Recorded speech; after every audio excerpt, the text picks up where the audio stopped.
Welcome. This is Algebra 2. This is Chapter 6, Section 2. We're on page 3, the top of page 3. Here we have a radical, a fifth root that we need to simplify. Now, the book shows it slightly differently. I'm going to show it the same way I showed first semester with square roots. We need to take the number 128 and write it out with its prime factorization. As it turns out, that's 7 2's in a row. So 1, 2, 3, 4, 5, 6, 7 2's in a row, all underneath the fifth root. Because it's a fifth root, we need to take groups of 5 to break out of this supermax security prison. And that makes it so we have a 2 that makes it out, and then the fifth root of the remaining 2's are left, so it's 2 times the fifth root of 4. For example 4, next, we have an expression on part A where each term has 12 to the 2/3, so that common 12 to the 2/3 can be factored out, leaving us with the 2 plus 7 that was left over from each term. And so that makes 9 times 12 to the 2/3. This problem isn't really about using any properties. It's mostly just about factoring common things. Here we are next on part B, where we have the fourth root of 48 minus the fourth root of 3.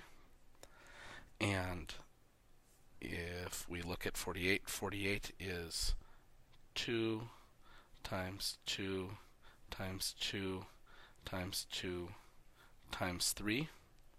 And since it's a fourth root, we need groups of 4. So we have a 2 that makes it out.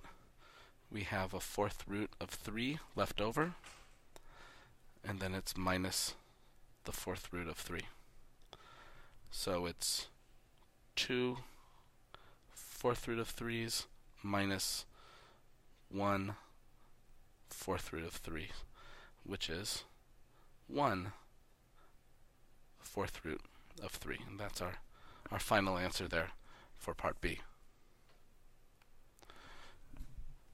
So let's move on to the next piece, which is this checkpoint. We have the cube root of 5/9, and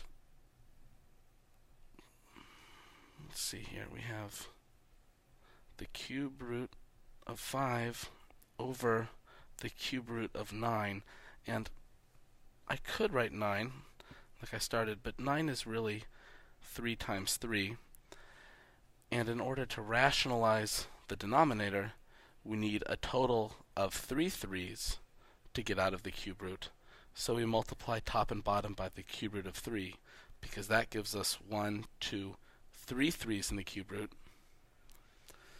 So overall, we have just plain 3 in the denominator and the cube root of 15 in the numerator. That's our answer. To move over onto number 4, this is actually much different and also somewhat simpler. These are actually like terms because they both have fourth root of 6. So all we have to do is add the 6 and 2. It makes 8 times the fourth root of 6. And that's it. So let's move on to the bottom example, example 5.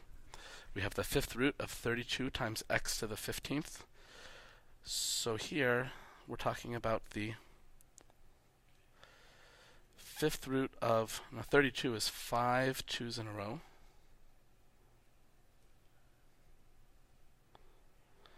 And then we have x to the 15th. I'm going to rewrite that as x to the 5th, x to the 5th, x to the 5th. And the reason why is now I'm looking for groupings of 5 things. So I have 5 2's, And each x to the fifth is a separate grouping of 5 x's. So it makes that free 2 and 1, 2, 3 groups of x's made it out. So it's 2x to the third. There's nothing left over in the radical, so there's nothing left to do. On B, we have 36 m to the fourth n to the 10th, all to the 1/2. The exponent distributes to each piece. So we're talking about 36 to the 1/2 times m squared, because 4 times 1/2 is 2, times n to the fifth. And so it's 6 m squared n to the fifth. Part C. We have the cube root of a to the 9th over b to the 6th. Separate cube roots. And instead of a to the 9th, I'm going to write a to the 3rd 3 times. And instead of b to the 6th, I'm going to write b to the 3rd twice, because that means I have 1, 2, 3 groupings of a's that make it out. 1, 2, 3 groupings of a's that make it out of the cube root. And I have 2 groupings of b's that make it out. It's a cubed over b squared. Finally, part D. This one is kind of long. Let's see here. Well, first we can go ahead and divide. 42 divided by 6, that's 7. X to the fourth divided by x to the 3/2 is x to the 4 minus 3/2, so that's x to the 5/2. Y to the negative third is still in the denominator. There's no y's for it to play with. And then z to the 7th divided by z to the 5th is z squared. Finally, to call it simplified, we're not allowed to have any negative exponents, so we'll call it 7 x to the 5/2. Put the y up top, y to the 3rd, z squared. And there we have it, with no fraction, as it turns out, because nothing was left over in the denominator. Thanks for watching.